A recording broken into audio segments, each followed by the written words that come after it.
O estudo de hoje está muito forte porque ele fala sobre a semente da vaidade.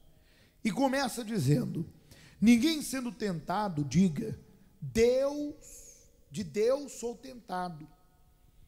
Porque Deus não pode ser tentado pelo mal, e a ninguém tenta, mas cada um é tentado quando atraído, engodado, seduzido e arrastado pela sua própria concupiscência, ou seja, desejo.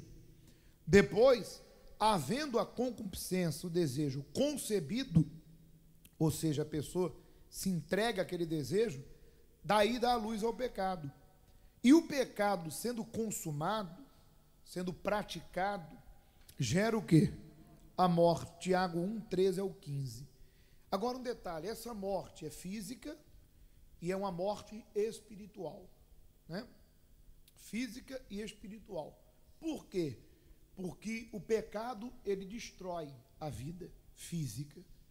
Quem vive no pecado vai se destruindo pouco a pouco. E a morte espiritual, porque a alma da pessoa fica completamente separada de Deus. Então, a pessoa separada de Deus, ela é desanimada, ela é desmotivada, ela é triste. Enfim, ela é aquela pessoa que não tem disposição. Porque o que nos dá força para lutar é a nossa consciência limpa com Deus. O que nos dá força para a gente perseverar e lutar é a nossa consciência em saber que eu estou obedecendo Deus e que não importa o que eu estou vivendo, por eu estar obedecendo, Deus vai se levantar em meu favor. Aquela tempestade vai passar, aquela muralha vai cair, o mar vai se abrir. Então, quando você tem uma consciência limpa com Deus, você pode, o homem exterior pode até estar corrompido pelas lutas, problemas, mas a Bíblia diz que o homem exterior se renova. Há uma esperança, há uma fé, há uma expectativa. Não, qualquer hora Deus vai agir. Eu estou na fé, eu estou com Deus, eu estou com aliança, eu não abandonei minha fé. Esse problema não significa que Deus não está comigo. Essa luta não significa que Deus me deixou. Não, luta todo mundo tem.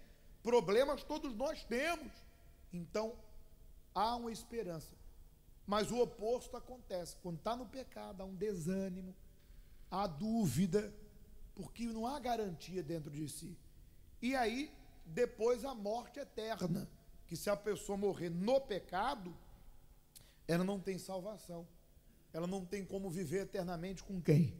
Com Deus. Só um detalhe. Satanás não faz o homem pecar, pois ele, Satanás, não tem esse poder. Ponto. Olha, que maravilha. Jesus disse, né? Conhecereis a verdade e ela te libertará. Só essa linha aqui já resolveu tudo. Satanás não faz o homem pecar, pois ele não tem esse poder. Daí. Ou seja, eu não peco porque o diabo me possui, me seduz, me obriga àquilo. O pecado é uma decisão pessoal. E aqui o Espírito Santo nos esclarece que aquela velha história, você é assim, é isso que o diabo quer que você acredite. Satanás, desculpe, não é burro. Ele sabe que ele não pode obrigar uma pessoa a fazer a coisa errada. O máximo que ele pode fazer é sugerir, é alimentar, é tentar seduzi-la com aquele desejo, mexer com as emoções, mexer com as fraquezas, usar coisas, usar pessoas, mas o sim da pessoa para o pecado, abrir a porta para o pecado, é uma decisão minha, não do diabo. Está vendo o que disse Deus ao profeta? O meu povo sofre porque lhe falta o conhecimento da minha palavra. Ou seja, o diabo quer que eu acredite que a verdade é mentira. E que a mentira é o quê? Que a verdade é mentira no seguinte sentido: você não vai conseguir, não é possível, é mais forte que você, ninguém consegue. E a pessoa acaba pensando o seguinte: realmente, eu não consigo. Realmente eu nunca vou receber o Espírito de Deus. Realmente eu nunca vou ter a vida plena, a comunhão plena com Deus. Então ela está acreditando que a verdade é o quê? Mentira.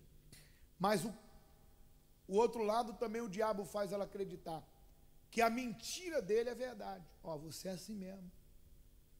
Você é desse jeito. Você é fraca. Você não tem fé. Você não vai conseguir. Então, a partir do momento que eu aceito que a verdade é mentira, e que a mentira do diabo é o quê? Eu me entrego. E é tudo o que ele queria. Eu me entrego à mágoa, eu me entrego ao adultério, eu me entrego à impureza, eu me entrego ao vício, seja esse qual for.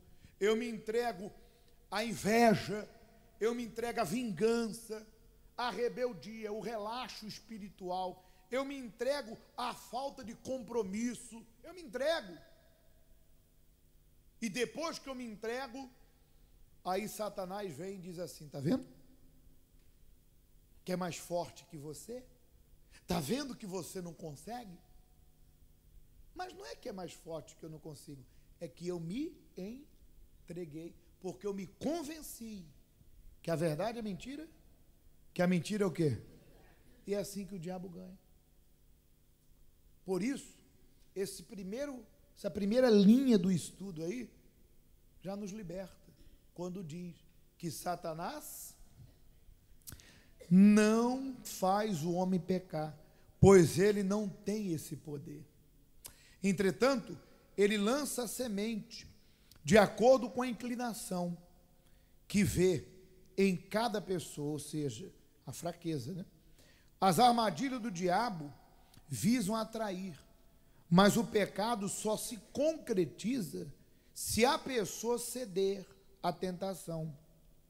Isso ocorre de acordo com o caráter, com a vontade de cada um. Ou seja, o diabo faz o trabalho dele. Porque, entenda, eu só não irei pecar, eu só não serei tentado quando eu estiver morto. Porque a carne morta já não tem desejos, já não tem o quê? Vontades. Enquanto vivo eu estiver, vai haver uma guerra, vai haver uma luta. A Bíblia diz que a luta é a carne, desejos, vontade, o pecado e o espírito. Deus, a vontade de Deus, a comunhão. Mas aonde que vai acontecer a decisão? No meu sim. Mas o que vai me influenciar para pender para um lado ou para o outro? Aí é que está. Há quem, em meio a essa vida, essa luta diária que todos nós enfrentamos, há quem se incline para Deus, para comunhão, para oração, para busca, para uma vida sincera, para uma vida com Deus, que é algo pessoal, não é coletivo. Cada pessoa tem sua vida com Deus. Cada pessoa sabe o que é necessário para se manter em comunhão. E cada pessoa faz isso. Não é coletivo. Todos fazem a mesma coisa ao mesmo tempo. Não. Cada pessoa sabe, olha, eu preciso orar. Eu preciso buscar nessa palavra. Eu preciso evitar e fugir do pecado. Eu preciso resistir. Eu preciso vigiar essa pessoa que está tentando me conduzir ao erro, me seduzir ao engano. Eu preciso vigiar minha carne, meus desejos. Então, cada pessoa consciente, ela entende, eu tenho que cuidar da minha comunhão, da minha vida com Deus. Isso não é responsabilidade do pastor. O pastor é apenas um canal por onde Deus fala e está falando agora. Mas eu tenho que ter uma vida com Deus. Então há pessoas que se inclinam para isso. Para a vida com quem? Com Deus. Mas há pessoas que se inclinam para o pecado. Elas se sujeitam a certas pessoas que não deveria, certos lugares. Elas alimentam certos sentimentos, fazem certas coisas, conscientemente desobedecem. Elas não têm tempo para as coisas do Espírito, então elas vão se inclinando, daqui a pouco elas caem no pecado, porque elas contribuíram para que o pecado dentro delas crescesse. Foram seduzidas, atraídas e se deixaram levar. A Bíblia diz: o pendor para o espírito, a inclinação para as coisas de Deus, é vida. E a inclinação para as coisas do inferno, do diabo, do pecado, é a morte. Morte física, morte no sentido espiritual, enquanto ela está viva, mas está morta espiritualmente. Tem gente que você olha, está prostrada. A pessoa, quando o relacionamento dela com Deus está o quê? Rompido, né? Ela fica prostrada, ela fica desanimada. É essa morte que o diabo quer, que você viva o quê? Desmotivado, triste. E depois a morte eterna, porque se eu morrer no pecado, falei agora há pouco, não tem salvação. Mas veja que Deus é tão misericordioso, que se eu confesso os meus pecados, me arrependo, sou lavado, remido, e eu posso recomeçar minha vida com quem? Com Deus. Isso o diabo não tem. A oportunidade, a chance de ser perdoado. Amém? Muito bem. A fonte da tentação está na própria natureza humana. Por isso, ninguém está livre do risco de cair na fé, pois todos sofrem algum tipo de sugestão diabólica, seja homem, mulher, pobre, rico, altamente instruído, analfabeto, jovem, idoso, etc. Qualquer pessoa que não estiver constantemente vigiando a si mesma será induzida pela própria carne a transgredir a palavra de Deus na área da vida em que é mais o quê? Vulnerável. É o que nós acabávamos de falar. O diabo procura a fraqueza. E ele vai tentar trabalhar naquela fraqueza. Se é o orgulho, se é o sexo, se é a mágoa, que a pessoa é muito sentimental, se quando a gente fala o sexo, é a impureza, né, gente? É o lascívio, o adultério, porque o sexo no relacionamento, num casamento a dois, é abençoado por quem? Quando a gente fala, é impureza, depravação, etc. e tal. É mágoa, enfim. O diabo, ele vai ver aquilo que a pessoa no passado era escrava e vai tentar novamente naquilo. Se aquilo não funcionar, ele vai tentar noutra coisa. Mas, repito, esse é o trabalho de Satanás. Enquanto nós estivermos nesse mundo, não é pecado ser tentado. Porque se você tem essa dúvida, pastor, às vezes vem pensamentos, às vezes vem ideias, mas o pecado não está aí. O pecado está em você se entregar a isso. Por exemplo, digamos que o diabo te tenta para tu falar mal dos outros, semear contenda, fofoqueira, colocar uma pessoa contra outra. Então, a língua coça. É ou não é? E o diabo vai lá. Quer dizer, e você diz, poxa, mas o que eu vou acrescentar em falar mal dessa pessoa? O que eu vou acrescentar em falar da fraqueza, da perda, do fracasso daquela pessoa para outra, como se eu estivesse me sentindo feliz com isso? O que eu vou ganhar em falar para ela do que ela me fez? Eu quero que ela tenha maus olhos dela. Não vou fazer o trabalho do diabo, não vou mesmo. Então a pessoa guarda a língua, mas tem gente que não consegue guardar o quê? A língua. Gosta, é linguaruda, gosta de falar mal, gosta de fofocar, gosta de denegrir. a vida da nora, do genro, do pai, da mãe, do irmão, da irmã, seja lá quem for. Aí eu pergunto, quem cedeu? A pessoa. Tentado todo mundo é. Você é homem, o diabo vai te tentar com uma mulher, seja você solteiro ou casado. Você é mulher, o diabo vai te tentar com homem, seja você solteiro ou casada. Mas quem cede é você. Então, o pecado não é ser tentado. Tentação é a proposta do inferno. Tentação é a sugestão do diabo. Mas cabe a mim e a você o quê? Resistir ao diabo e ele fugirá de vós. O pecado bate a porta. O desejo é contra ti. Cabe a ti dominá-lo.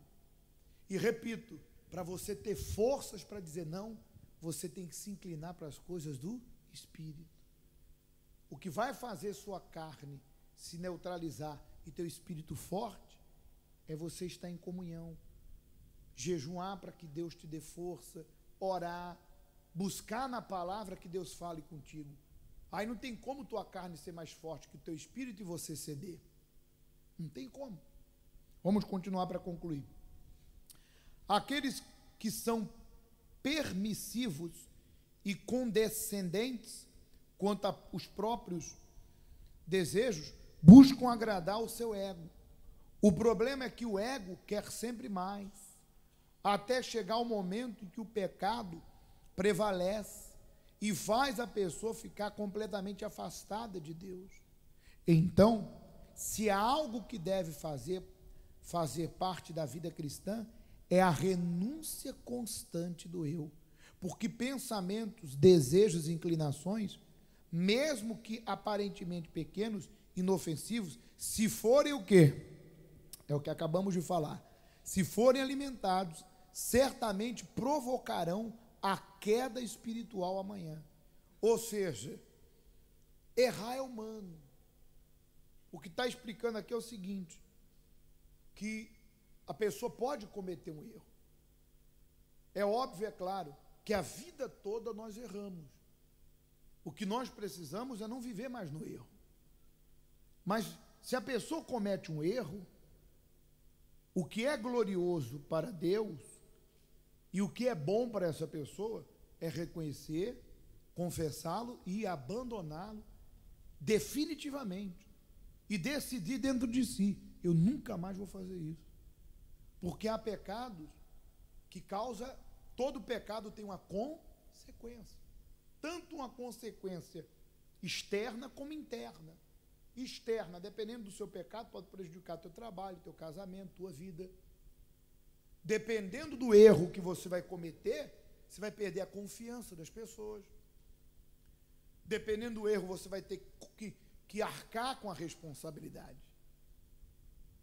Deus te perdoa, mas o estrago do pecado é inevitável.